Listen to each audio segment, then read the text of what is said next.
बोलो विष्णु भगवान की जय। आइए सुनते हैं माघ मास के 13वें अध्याय की कथा। विकुंडल बोला, हे सौम्य, तेरे वचन को सुनकर मेरा चित्त बहुत प्रसन्न हुआ है, क्योंकि साधुजनों के वचन पाप को नष्ट करने वाले होते हैं और अमृत मंडल चंद्रमा को भी ठंडा कर देते हैं। हे देवदूत, अब आप कृपा करके मुझसे कहो कि किस तरह से मेरे भाई का मरने से उद्धार होगा। श्री दत्तात्रेय जी बोल के ने कहा, देवदूत ने विकुंडल के ऐसे वचन सुनकर मित्रता रूपी भाव से कहा, हे वैश्य, तुम अपने भाई के लिए स्वर्ग चाहो तथा नरक से उद्धार चाहो तो अपने पूर्व 8 जन्म के इकट्ठे किए हुए पुण्यों को उसे दे दो। विकुंडल ने कहा, हे दूत, मुझे यह बताओ कि वह पुण्य क्या है, कैसे और कब तथा किस पूर्व जन्म में हुआ, तब मैं शीघ्र दे दूंगा। दूत बोला, हे वैश्य, सुनो, उस समय पुण्य को कहता हूँ। प्राचीन समय में पुण्य मधुवन में साल्की नाम के एक ऋषि थे। वह तप तथा अध्ययन में संपन्न, तेज में ब्रह्मा के समान थे। उनकी स्त्री रेवती से नवग्रह के सदस्य नवपुत्र उत्पन्न हुए। ध्रुव, शशि, बुध, तारे तथा ज्योतिष्मान नाम के 5 पुत्र अग्निहोत्र प्रिय थे। गृहस्थाश्रम में लग गए।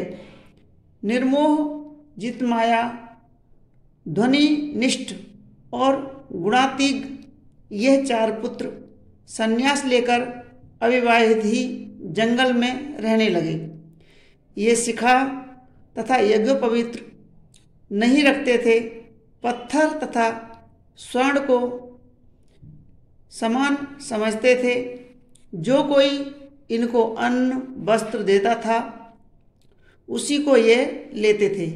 ये चारों भाई प्रतिदिन संध्या के समय ब्रह्म ध्यान में विलीन हो जाते थे। वात तथा शीत को सहन करते करते इन लोगों ने निद्रा को आहार पर अधिकार कर लिया था।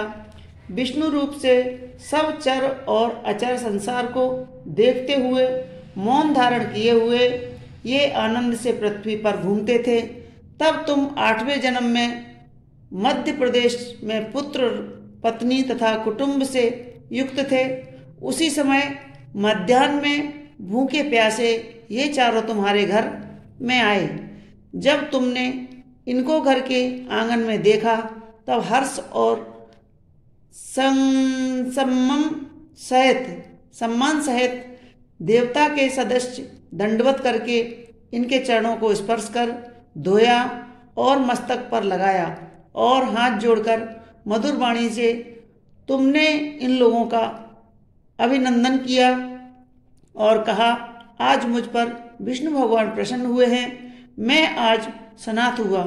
मैं, मेरा घर, मेरी पत्नी, मेरे माता पिता, मेरी गाय, मेरी श्रुति तथा धन सभी धन्य हैं, जो कि मैंने तीनों पापों, दैहिक भौतिक के नष्ट करने वाले आपके चरणों का दर्शन किया।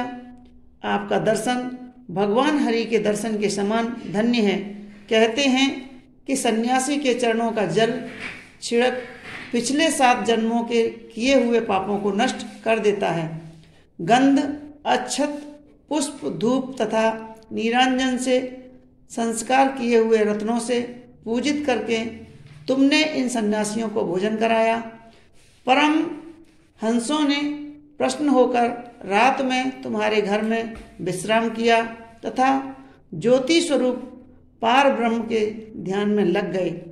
हे वैश्यवर, इन सन्यासियों के अतिथि सत्कार का पुण्य जो तुमको प्राप्त हुआ उसको मैं 1000 मुख से भी नहीं वर्णन कर सकता।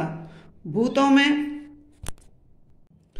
भूतों में प्राणी और प्राणियों में बुद्धि वाले उत्तम हैं।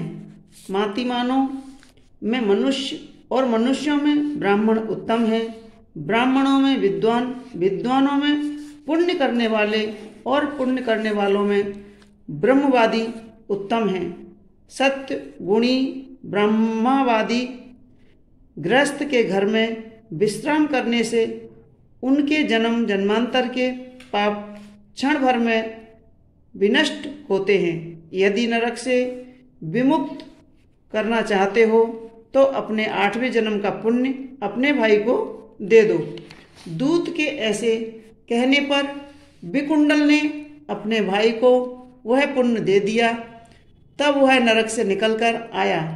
देवताओं ने इन दोनों पर फूलों की वर्षा की और वे स्वर्ग में गए और दूत अपने। बोले विष्णु भगवान की जय। तो दोस्तों, कैसी लगी हमारी ये माघ मास की कथा हमें कमेंट्स बॉक्स में ज़रूर लिखें और हमारे चैनल को लाइक करें, शेयर करें और सब्सक्राइब अवश्य करें। धन्यवाद।